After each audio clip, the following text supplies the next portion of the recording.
तो चलिए आप तमाम विद्यार्थियों का एक बार फिर से हम स्वागत करते हैं। और आज हम अपठित गद्यांश कक्षा अष्टमी का जो सूर्य पाठ्य पुस्तक है उसका अपठित गद्यांश नंबर 6 ये आज हम लोग पढ़ेंगे और इस पर आज हम लोग डिस्कशन करेंगे। तो पहले पैसेज को आप समझ लीजिए क्या लिखा हुआ है।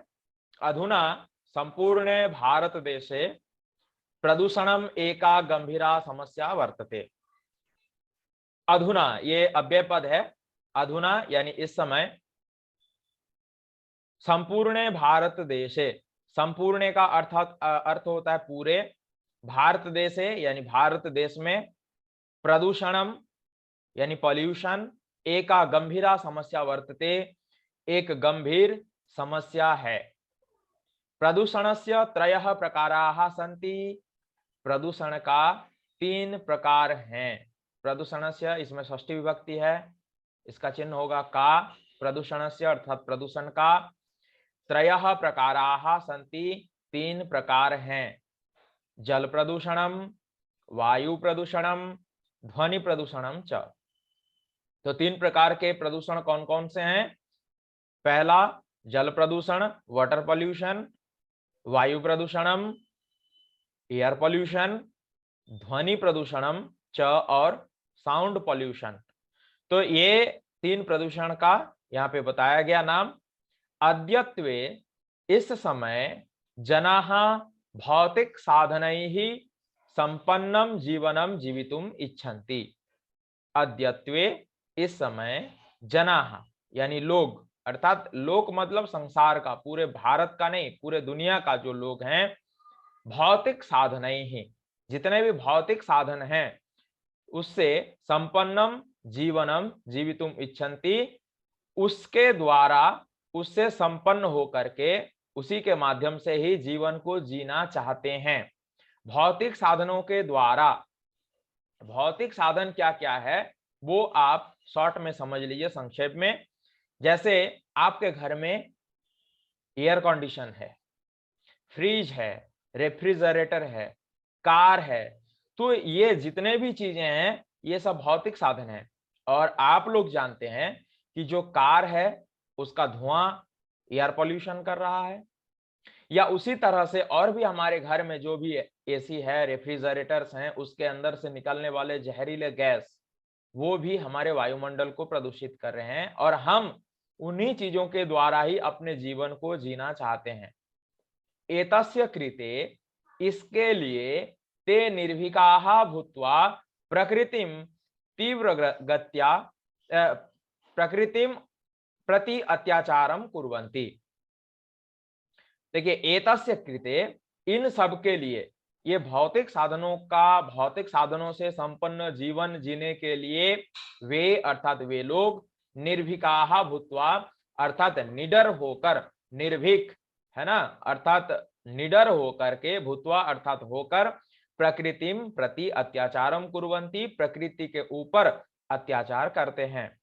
जनाः वृक्षारोपणम तु न कुर्वन्ति, लोग वृक्षारोपण तो नहीं करते परंतु वृक्षाणाम छेदनम अवश्यमेव कुर्वन्ति, लेकिन वृक्षों का छेदन, अर्थात वृक्षाणाम छेदनम का अर्थ हुआ पेड़ों का काटना, ठीक है, डिफॉरेस्टेशन जिसे हम कहते हैं, पेड़ों का काटना, जंगलों को काट देना। वृक्षाणाम छेदनम अवश्यमेव कुर्वन्ति, अवश्य ही करते हैं। लोग पेड़ तो लगाते नहीं, लेकिन पेड़ों का छेदन, पेड़ों को काटने का काम अवश्य करते हैं। यंत्रालयानाम निर्माणम तीव्रगत्या भवति, यंत्रालयानाम निर्माणम अर्थात कल कारखानों का निर्माण तीव्र गति से होता है या होते आ रहा है, हो रहा है। यंत्रालय यानी फैक्ट्रीज, ठीक है, कल कारखाना, निर्माणम अर्थात बनाना, निर्माण करना, तैयार करना, अर्थात कल कारखानों का निर्माण, फैक्ट्रियों का निर्माण बहुत तेजी से हो रहा है। वाहनानाम संख्या अपि प्रतिदिनम वर्धते एव, और वाहनों का संख्या भी, अपि अर्थात भी, यह अव्ययपद है, वाहनों का संख्या भी प्रतिदिन वर्धते एव बढ़ता ही जाता है। अस्मात् कारणात्, इस कारण से, अस्मात् कारणात् का अर्थ हुआ इस कारण से, यंत्रालयेभ्यः वाहनेभ्यः निर्गताः विषमिश्रित रसायन पदार्थाः धूमाः ध्वनयः च संपूर्णं वातावरणं प्रदूषितं कुर्वन्ति। कल कारखानों से निकालने वाला जो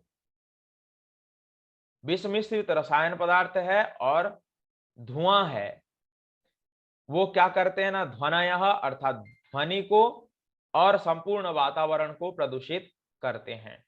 प्रदूषण के कारण से बालाः बच्चे, वृद्धाः बूढ़े, युवानः जवान, युवतयः जो महिलाएं हैं, जवान महिलाएं हैं, युवतियां हैं, रोगग्रस्ताः भूत्वा रोग से ग्रसित होकर समयात् पूर्वमेव मृत्युम प्राप्नुवन्ति, समय से पहले ही मृत्यु को प्राप्त हो रहे हैं, यानी उनका निधन हो रहा है, मृत्यु हो रहा है। वयम एतस्याः समस्यायाः, हम सब इस समस्या का समाधानम अर्थात समाधान को मिलित्वा एव कुर्यामः, मिलकर ही करना चाहिए, अर्थात हम सबको इस समस्या का समाधान मिलकर के ही करना चाहिए।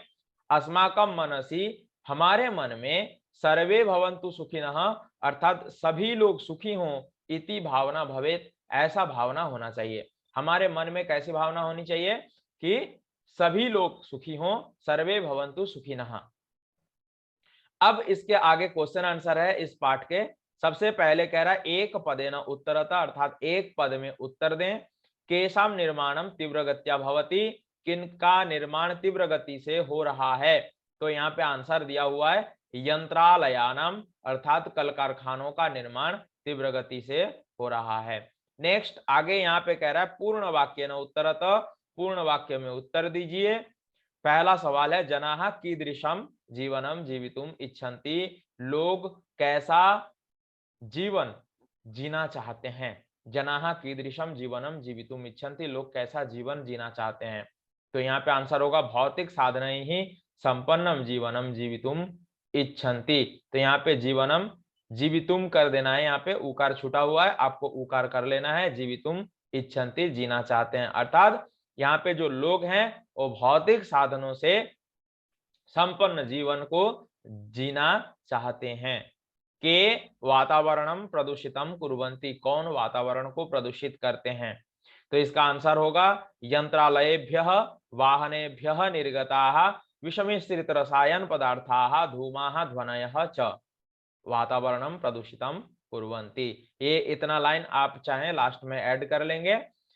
यंत्रालयेभ्यः वाहनेभ्यः अर्थात यंत्रालयों के द्वारा और वाहनों के द्वारा निर्गताः अर्थात निकाल रहे विष मिश्रित रसायन पदार्थाः जहरीले केमिकल्स, धूमाः अर्थात धुएं, ध्वनयः च और ध्वनियां अर्थात जो उसके साउंड्स हैं वो वातावरणम प्रदूषितम कुर्वन्ति, वातावरण को प्रदूषित करते हैं।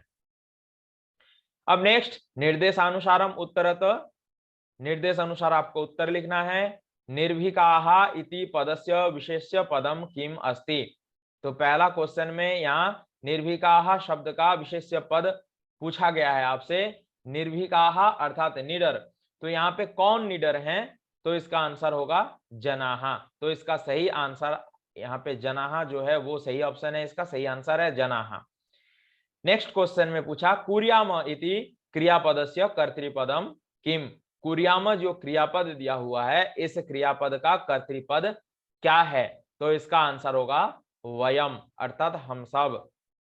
नेक्स्ट क्वेश्चन, क्वेश्चन नंबर 3, जनाः वृक्षारोपणम न कुर्वन्ति अस्मिन् वाक्ये अव्ययपदम किम।